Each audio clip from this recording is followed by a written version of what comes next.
En el corazón del occidente de México, el río Ayuquila es uno de los sistemas fluviales más importantes. Fluye por cientos de kilómetros a través de las montañas de la Sierra de Manantlán, desembocando en el Océano Pacífico. Ha sido una línea vital para diversos ecosistemas que han alimentado a numerosas comunidades desde tiempos remotos. Río arriba, donde el río fluye por fértiles valles, se siembra una rica variedad de cultivos agrícolas comerciales. Río abajo, donde el terreno es más agreste, las comunidades se sostienen con base a la agricultura y la pesca tradicional.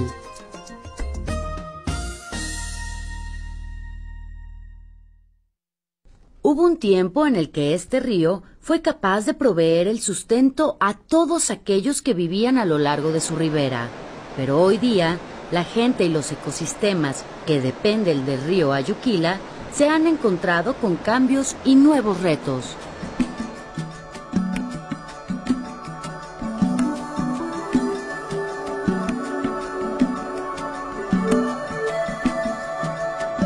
Cerca de la comunidad de Ventanas, hacia la parte baja de la cuenca, don José y su familia se han dedicado a la pesca en el río Ayuquila por generaciones. Aquí pasé mi vida pescando. En la mera hambre que era en agosto, aquí muchos, en esos tiempos no tenemos ni maíz. Yo diario traía dinero de los chacales. Siempre podían confiar de llenar sus redes con abundante peces y langostinos. Desde entonces, sus métodos de pesca no han cambiado, pero el río sí ha cambiado. Las primeras alteraciones en el curso natural del río comenzaron a finales de la década de los 50. Para incrementar la productividad agrícola en los valles, se construyeron presas y se instalaron sistemas de irrigación.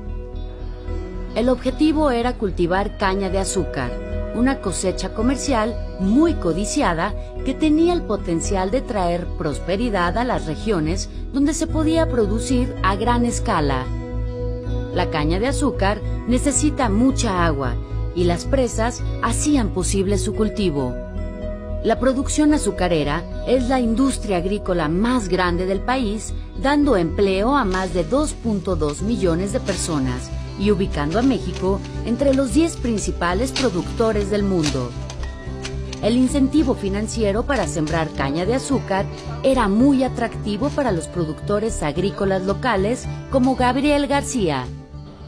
Pues se vino mucho progreso en lo que es el valle y bueno, pues eso fue un gran beneficio para nosotros, dado que los cultivos anteriores con maíz y principalmente pues no redituaba. Con el tiempo, el maíz y otros cultivos tradicionales fueron reemplazados por la caña. Por el incremento en la producción, en 1972 se construyó el ingenio azucarero Melchor Ocampo, trayendo la industria a las ciudades de Autlán y El Grullo.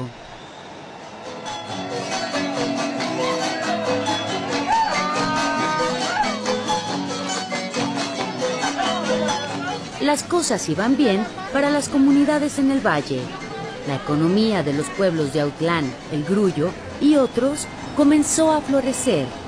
La calidad de vida de las familias mejoró conforme la industria iba creciendo.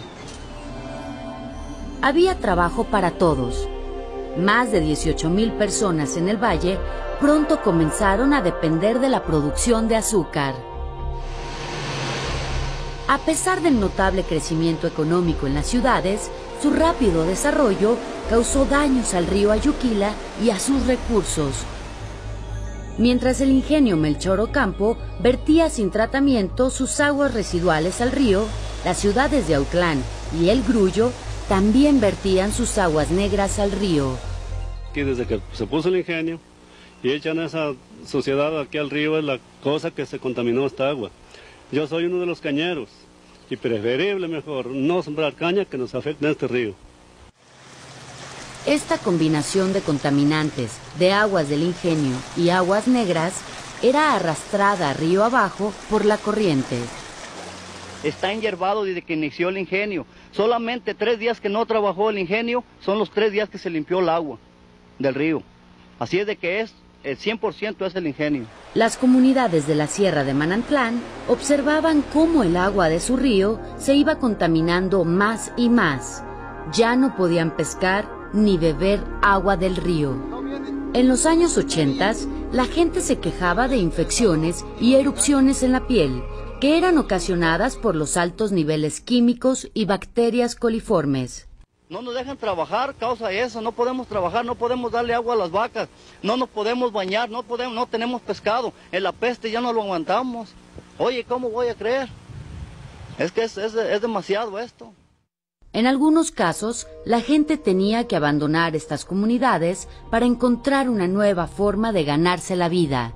Tuvieron que emigrar a las ciudades o el extranjero para obtener un mejor ingreso. Porque aquí no hay trabajo y nos acabaron el río, pues más antes aquí el río era la fuente y pues aquí el que nos preocupaba nomás en sembrar en las aguas y ya teníamos maíz, porque el maíz es la tortilla y la comida pues lo otro pues lo teníamos en el río.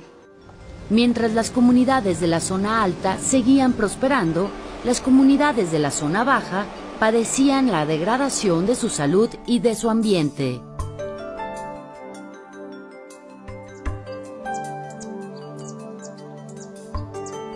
Muy alto en las cumbres de la Sierra de Manantlán, el bosque nuboso alimenta a los mantos acuíferos que proveen de agua pura y cristalina al río Ayuquila en su recorrido hacia el mar.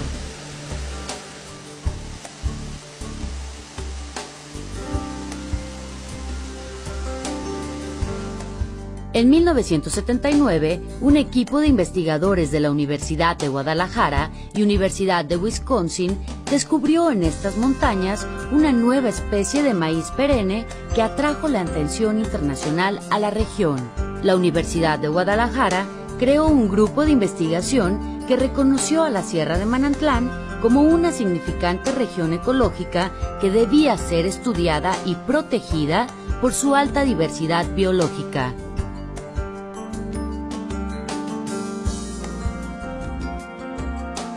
El coordinador de investigación, Eduardo Santana, comenzó a catalogar con sus alumnos la rica vida terrestre y acuática de la montaña. En poco tiempo, reconoció la importancia de preservar los recursos naturales del río Ayuquila. Lo que une a los profesores y a los académicos en esa dependencia no es una disciplina, sino un problema a resolver. Y el problema es el manejo sustentable de los recursos naturales en una zona muy específica, que es la región geográfica de la Reserva de la Biosfera Sierra de Manantlán. Para 1987 se creó por decreto presidencial la Reserva de la Biosfera de la Sierra de Manantlán, como parte de un programa de las Naciones Unidas para proteger regiones de gran valor para la conservación de la biodiversidad. La reserva representa aproximadamente el 10% de la biodiversidad total de México, que además es uno de los 5 países con mayor biodiversidad en el planeta. El 60% de las casi 140,000 hectáreas designadas como reserva se ubican en la cuenca del río Ayuquila, que fluye por 71 kilómetros, delimitando el límite norte del área protegida. En la reserva hay muchas comunidades campesinas que dependen del río para sobrevivir. Sergio Graf, especialista en manejo forestal con amplia experiencia en desarrollo comunitario, fue nombrado por el gobierno federal como el primer director de la reserva en 1993. Ya que el río Ayuquila es el principal recurso acuático de la reserva, pues viéndolo desde la agenda de los recursos acuáticos, el problema de contaminación del río Ayuquila pues se vislumbraba como uno de los problemas centrales de gestión del área natural protegida. A diferencia de otras áreas naturales protegidas, la dirección de una reserva de la biosfera tiene la responsabilidad de participar activamente en las soluciones a problemas que enfrenten las comunidades dentro de su jurisdicción. La importancia de conservar la biodiversidad de la región se volvió un objetivo estrechamente relacionado con asegurar el sustento de las personas que viven a lo largo del río. La gente comenzó a comprender que así como las montañas y el río estaban interconectados de forma natural, también las comunidades, la reserva y la universidad estaban ligadas por una meta en común de tener un río limpio. Por primera vez, la gente en las comunidades afectadas fortalecían su voz de protesta a través de los científicos. Pero como el río traía los contaminantes desde afuera de la reserva, Sergio y los biólogos reconocieron que los problemas eran demasiado grandes para enfrentarlos solos. Necesitaban más información y empezaron a buscar apoyos. Una de las personas que se sumaron al esfuerzo fue Luis Manuel Martínez. En 1996 comenzó a trabajar como coordinador del programa de monitoreo de calidad del agua para la Universidad de Guadalajara. Una serie de pruebas científicas identificaron altos niveles de sosa cáustica y materia orgánica, que agotaba el oxígeno del agua del río, haciendo imposible la supervivencia de peces y otros organismos. Los estudios de monitoreo de la calidad del agua diferenciaron el impacto de los desechos industriales del ingenio de aquellos que provenían de la ciudad, que agregan bacterias coniformes al ya de por sí muy contaminado río. Esta información fue novedosa para la gente de las comunidades, que siempre habían creído que la única causa del problema de contaminación era el ingenio. La evidencia era irrefutable. Los investigadores de la universidad y las comunidades campesinas unieron fuerzas para enfrentar al enemigo común, la contaminación. ¿Están aprendiendo? ¡Sí! ¿No se oye? ¡Sí! ¿No se oye? ¡Sí! Está bien, no me griten que no estoy sordo. El siguiente paso fue la socialización de la información en las comunidades.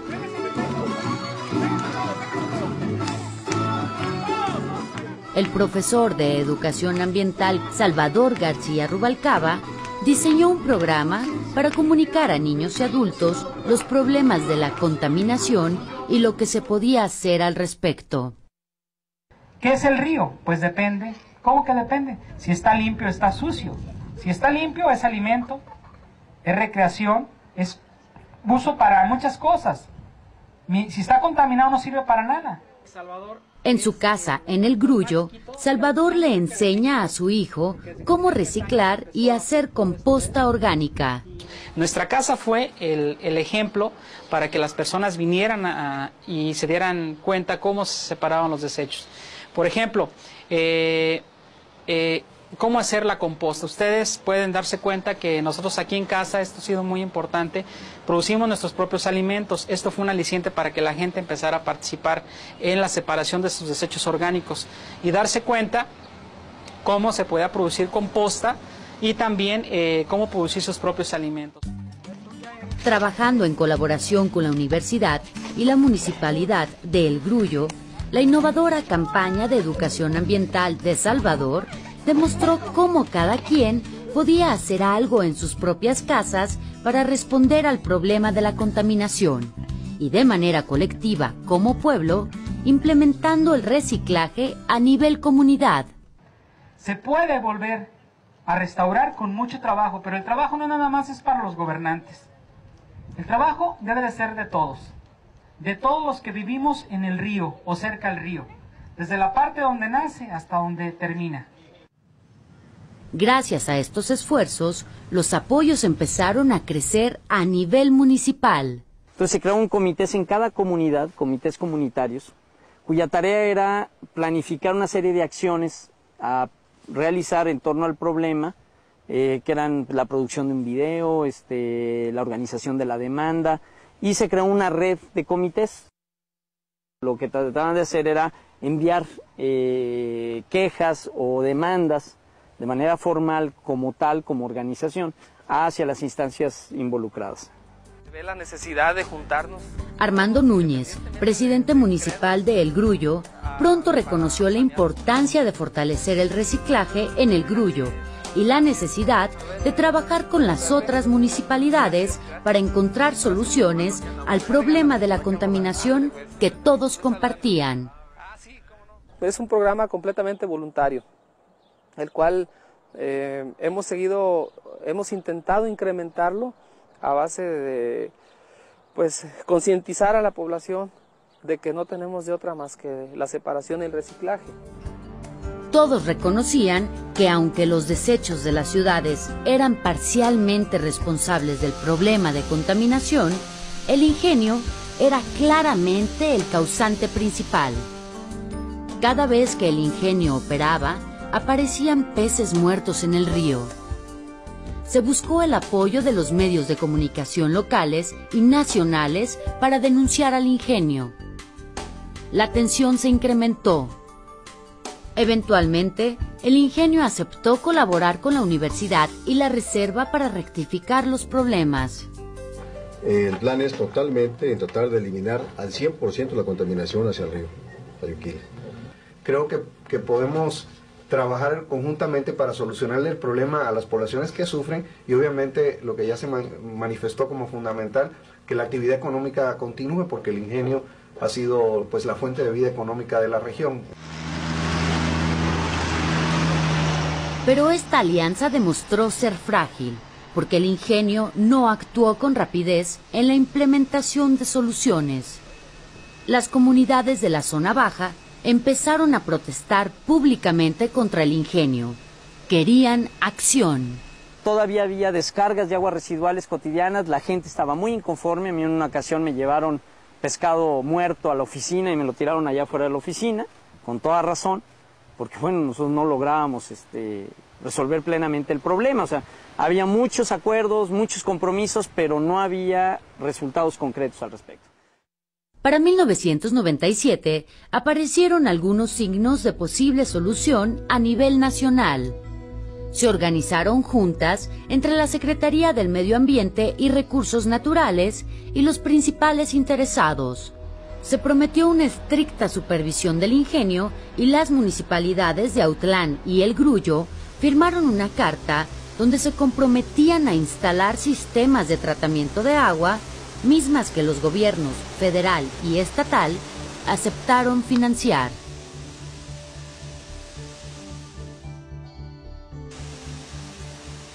Fue entonces que se creó la Comisión de la Cuenca del Río Ayuquila en el marco del 10º aniversario de la Reserva de la Biosfera. Pero había mucha plática y poca acción. A pesar del conocimiento público del asunto y de los nuevos programas de reciclaje de las comunidades, todavía no se trataba el problema básico de la contaminación causada por el ingenio. No fue sino hasta que ocurrió un derrame de melaza que las cosas empezaron a cambiar. Fue un gran desastre ambiental. Nadie pudo ignorar. Más de 100 toneladas de melaza se derramaron directamente en el río. Las consecuencias ambientales fueron enormes. Nos tocó en ese entonces estábamos en el momento haciendo el monitoreo normal que hacemos mensualmente cuando se dio esta derrama. Entonces eso nos permitió tener la información inmediatamente antes de la derrama y evaluar todo el impacto que tuvo de la derrama durante los siguientes días. Pero en realidad sí tuvo un impacto bastante fuerte. Ese evento de derrama de melaza, no solo fue como dice, la gota que derramó el vaso en el aspecto de contaminación, sino también en términos de los procesos sociales y políticos que se generaron después de ese evento. Este desastroso derrame de melaza puso en evidencia que el ingenio no cumplía sus compromisos y había violado muchas restricciones. Ya no pudieron poner más excusas porque todo el mundo pudo observar el impacto de sus violaciones. El río, el agua iba como un tipo petróleo, como que ageletinada, algo así, como que se quería detener, como petróleo así que corría, como ver petróleo que corría, como que se quería detener el agua, pero seguía corriendo y apestaba, y todo para dónde se le hacían los pescados. El día que se enyerbó los pescados maromear por las corrientes que iban muertos totalmente. A los 3, 4 días de esa enyerbada había ese sopitlotal donde quiera. Se apestaba la pestilencia de los pescados hasta acá. A pesar de la ira y protestas de las comunidades, no se avanzaba en el cumplimiento de acuerdos y la implementación de las soluciones. El ingenio era rico, tenía poder político y ofrecía estabilidad económica a la región. Entonces Sergio Graf llevó el problema a un nivel más alto dentro del mismo gobierno. En reunión con 2 altos funcionarios de la Secretaría del Medio Ambiente, trazaron un plan de acción. Y entonces en una reunión de trabajo con la secretaria y el procurador de Medio Ambiente, pues decidimos que la forma en que había que presionar al ingenio era vía aire. Entonces hizo una estrategia de inspección a las calderas del ingenio y en cuanto hubo indicios de que estaban quemando productos no permitidos, se realizó una inspección inmediatamente y se encontró que estaban quemando estopas con aceite usado, ¿no? Lo cual está prohibido por los niveles de contaminación que esto genera, atmosférica. Entonces se viene una orden de clausura temporal y parcial del ingenio. Se invitaron especialistas en manejo de ingenios de Cuba para ayudar a diseñar la mejor estrategia para avanzar. Visitaron el ingenio Melchor Ocampo y estudiaron el manejo que hacían de las aguas residuales. Una vez que las técnicas cubanas concluyeron su diagnóstico, se organizó una reunión en Autlán para presentar los resultados. Estuvieron presentes todos los actores, la CNC, los cañeros, los pobladores de la región, los ayuntamientos. El ingenio no quiso asistir. Y ahí se vertió toda la información y la gente se dio cuenta que el ingenio les estaba mintiendo.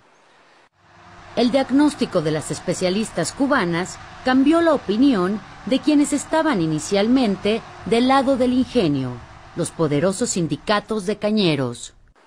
Ellas mostraron que era muy sencillo implementar acciones y utilizar tecnología de bajo costo para controlar la contaminación.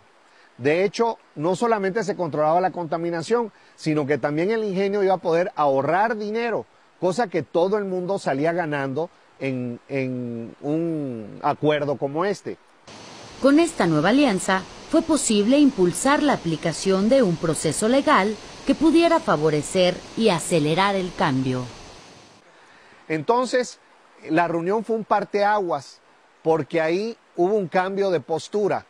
En general, los ayuntamientos y los sindicatos y las organizaciones se convencieron de los argumentos de la Reserva de la Biosfera, de la Universidad de Guadalajara y de los pobladores de los márgenes del río, y entonces cambiaron a apoyarnos y más bien a presionar al ingenio, que fue el acuerdo, para que controlara la contaminación. De hecho, fueron más allá y los líderes sindicales se comprometieron a promover ante sus representantes a nivel nacional que se presionara el ingenio para que implementara medidas de control de la contaminación del río. Este nuevo escenario ocasionó que el ingenio creara un equipo de control de calidad ambiental que empezó a trabajar en colaboración con el personal de la universidad y de la reserva. La tarea fue encontrar métodos para limpiar la maquinaria y reciclar los diferentes tipos de aguas residuales generadas por el ingenio, de modo que no causaran un daño ecológico en el río. Entonces se tuvo que separar, independizar los drenajes, que la descarga o el drenaje de las mesas lavadoras fuera exclusivamente para ello. Se hizo un acuerdo con el ejido Las Paredes, los productores de caña más cercanos al ingenio, para que las aguas grises del ingenio se descargaran en sus canales de irrigación. Por lo cual se hizo una inversión y está en operación. Y eso nos da la seguridad de que el agua que estamos enviando a riego es exclusivamente de lavado de caña y no se mezcla con ninguna otra agua de otras áreas. Estas aguas residuales se usan específicamente para lavar la caña de azúcar. Ya no se descargarían en el río, sino que se utilizarían para irrigación de cultivos. Para no parar la zafra, para que no se clausurara la industria, accedimos nosotros a regar con esa agua por tal de que la zafra no se parara, por tal de que no clausuraran el ingenio y seguir trabajando y seguir nosotros vendiéndoles su producto. Después de años de lucha, la descarga de las aguas residuales en el río finalmente cesó. Inmediatamente hubo un impacto positivo en la calidad del agua del río y en el bienestar de las personas de las comunidades aguas abajo. Aunque se han logrado importantes avances para sanear el ecosistema del río Ayuquila, todavía queda mucho por hacer. El tratamiento de las aguas residuales de las ciudades y los tiraderos ilegales de basura aún constituyen una amenaza. Para hacer frente a los retos, la Reserva y la Universidad propusieron la creación de la Iniciativa Intermunicipal de Manejo Integral de la Cuenca, que agrupa a los municipios conectados por el río. En este caso, el problema es común de los 8 municipios. Estamos los 8 municipios dañando a nuestro río y solicitamos apoyo a las distintas instancias. Un problema de esta magnitud tiene que ser resuelto y tiene que ser escuchado. Escuchen muy bien mi canto, pues tienen que adivinar el nombre de un pajarito. En las comunidades de El Grullo y Autlán, la educación ambiental sigue siendo una herramienta muy efectiva para el empoderamiento de gente de las comunidades para que puedan tomar las medidas para prevenir mayores daños al río y restaurar los ecosistemas que los han sustentado por generaciones. Nosotros somos de la gente que vive para la educación, de la gente que vive para la conservación. Construyendo sobre los éxitos pasados y reforzando los lazos de cooperación que existen, la Iniciativa Intermunicipal del Río Ayuquila fomentará programas de restauración del río y desarrollo social.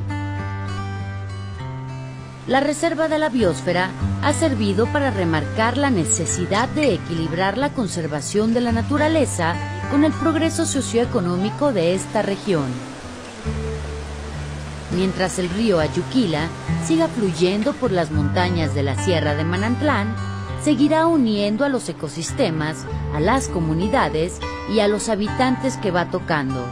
Se trabaja para que el espíritu de colaboración siga guiando a esta región hacia un futuro sustentable.